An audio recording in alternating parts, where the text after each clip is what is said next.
Hi, I'm Adam Scott. I'm Ben Stiller. I'm Britt Lower. Hey, I'm Jen Tullock. I'm Dichen Lachman.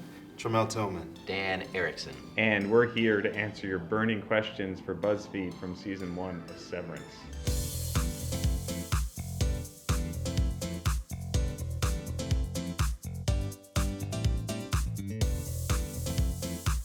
Getting to see Tramell dance was really fun. Mm-hmm. Yeah.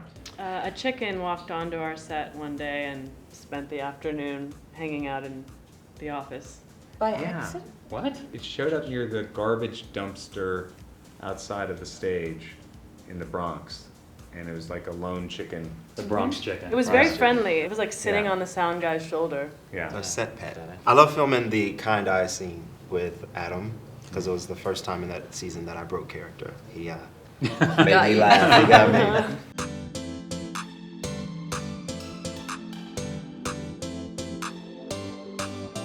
I feel like the easy choice is the music dance experience because it was just glorious in every single way. But I did also love, Jen reminded me earlier of the non-dinner dinner, which was just That's an incredibly fun night to like sit and watch these people Night and a half.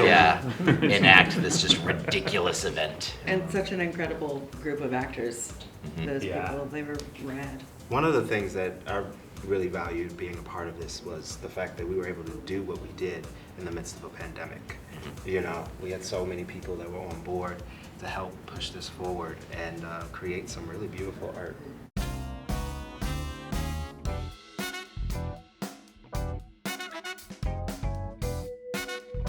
Well, we had it pretty well mapped out by that point. I don't know how much you guys knew though. I feel like it was sort of case by case what you guys wanted to know and didn't want to know. My character's on the outside world the entire time. I thought I didn't need to be privy to what was happening on the inside if she wasn't. And so I kind of intentionally kept myself away from some of the buttons on some of the storylines towards the end of the season. So I watched it with friends for the first time, and there were a couple of twists where I was like, oh, because I didn't know. And when you say you watch it with friends, do you mean Jennifer Aniston, Courtney Cox? Yeah, David was not there, but Matthew Perry, all I'm those friends with the people. friends. It's not a big deal. That's cool. You know, when we were making the show, nobody knew we were making the show or really cared that we were making the show because we were just making it in our bubble and shooting the whole series.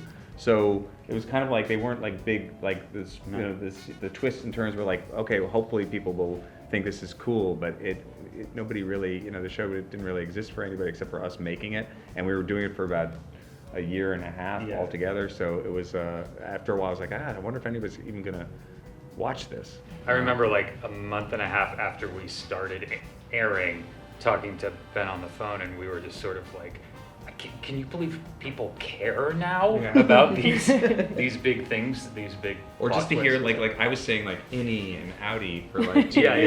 Right. Nobody knew what I meant. Yeah. And I was like, now the first time I heard somebody say like his innie, I was like, oh, they're saying Yeah, innie. I know.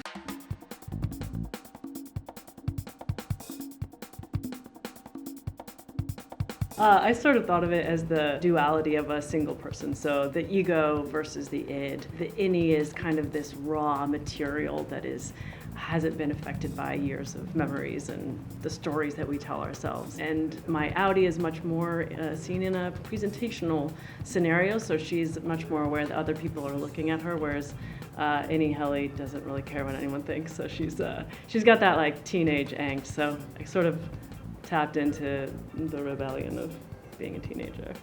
Yeah, we were circling as we were leading up to shooting the show, like how to do it, like if you approach this like like you said, like two different characters.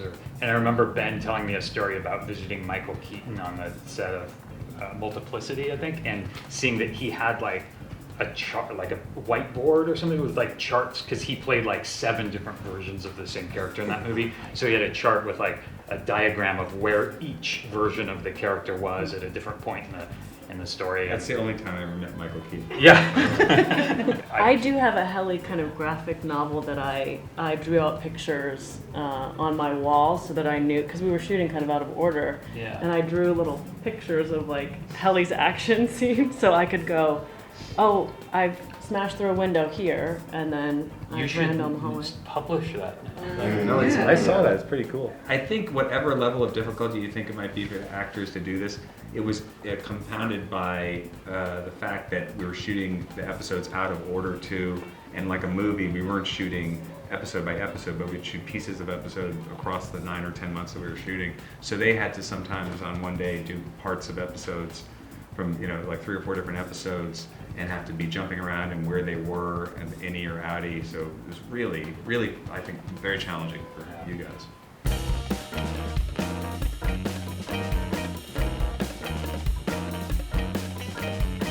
I was very fortunate to be able to read like all of the scripts at once, and I just couldn't put it down. Ben, you told me when we met on Skype, he was very reluctant to tell me, because when we met, it was still up in the air whether I was going to be able to do it or not. And it was such an extraordinary experience to work with him, because like he's an actor as well, and so, you know, he takes his time with you and wants to try so many things, and it just felt like a different experience. Usually when you work, it's just like go, go, go, and obviously they had days like that, but to really have the liberty to take so much time and try so many things to get Miss Casey just right was such a blessing.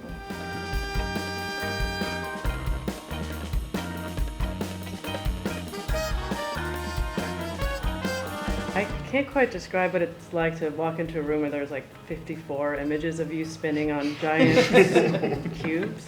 But I think I actually felt a bit nauseous when I walked into the room that morning, and we were joking that it's either an actor's like greatest fantasy or their worst nightmare, or both at the same time.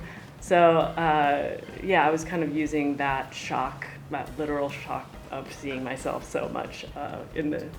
That's what's happening with Helly as well, and that whole scene was choreographed so beautifully with the camera movement and just literally all the moving pieces of the set design. You were stunning in that dress. Oh, it was beautiful. Thank you.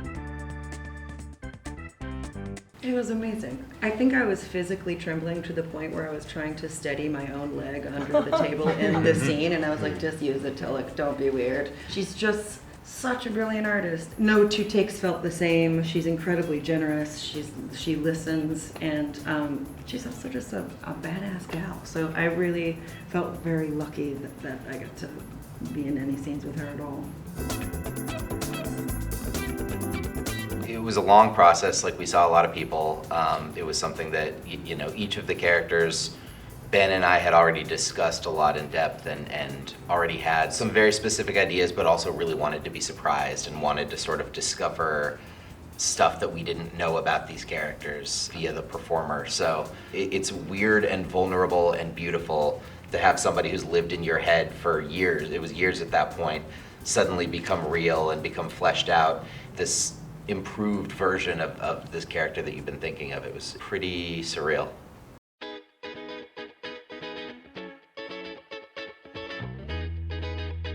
I remember when we were shooting that stuff, because we were like in the middle of the shoot, like Ben said, we were kind of shooting the whole season at once in a way, like a movie. We were just like, okay, if this whole thing works, like if we have them up to this point, if the audience is like in, these moments are going to be so much fun. And I think we did that run and the screaming and stuff, we did it quite a bit, and it was just a matter of trying to, like, you know, go for it and turn it up to 11 every time. It was really fun.